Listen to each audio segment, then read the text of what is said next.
Beralih ke kabar lainnya, Badan Pusat Statistik mencatat terjadi penurunan harga barang dan jasa pada Agustus 2020. Hal ini menjadikan tingkat inflasi mencapai 1,32%, terendah dalam 20 tahun terakhir sejak Mei tahun 2000.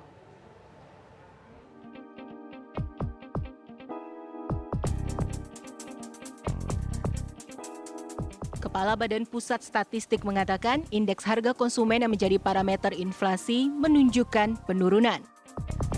Pada bulan Agustus terjadi deflasi sebesar 0,05%, sehingga inflasi tahun kalender menjadi 0,93%. Secara tahun ke tahun, tingkat inflasi turun ke level 1,32%, terendah sejak Mei tahun 2000.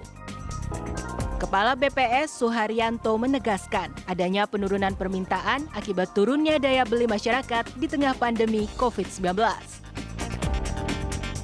Pada bulan Agustus terjadi deflasi sebesar 0,05 dan ini adalah deflasi yang kedua di tahun 2020. Jadi 2 bulan berturut-turut. Sekarang ini trennya hampir sama di semua negara bahwa karena pandemi COVID-19 terjadi pelemahan daya beli sehingga hampir inflasi di semua negara itu mengalami perlambatan dan mengalami deflasi.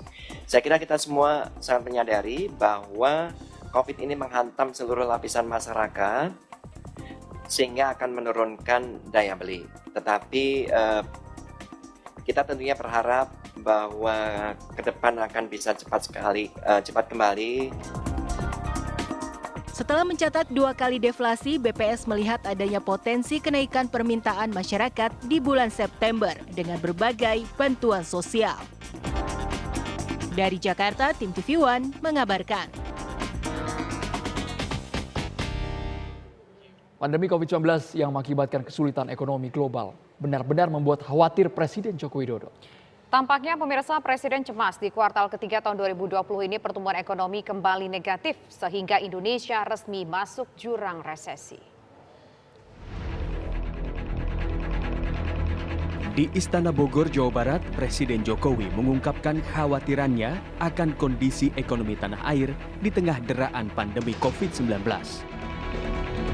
Menurut Presiden, semua pihak harus memanfaatkan waktu 1 bulan yang tersisa di kuartal 3 ini untuk cepat berbenah agar perekonomian Indonesia bisa terhindar masuk ke jurang resesi. Berkaitan dengan pemulihan ekonomi, kita tahu kuartal pertama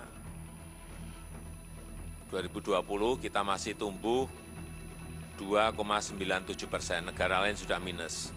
Tetapi di kuartal kedua kita sudah pada posisi minus 5,3%, sudah minus. Untuk itu, untuk kuartal ketiga yang kita ini masih punya waktu 1 bulan, yaitu Juli, Agustus, September, kita masih punya kesempatan di bulan September ini. Kalau kita masih berada pada posisi minus, artinya kita masuk ke resesi.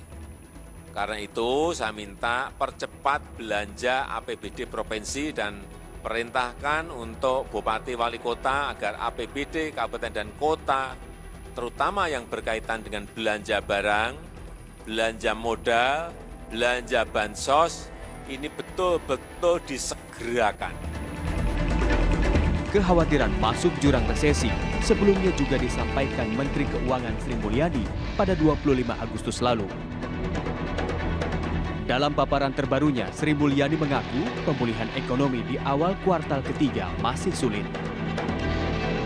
Ia memperkirakan ekonomi Indonesia di kuartal ketiga hanya bisa tumbuh negatif hingga maksimal 0%.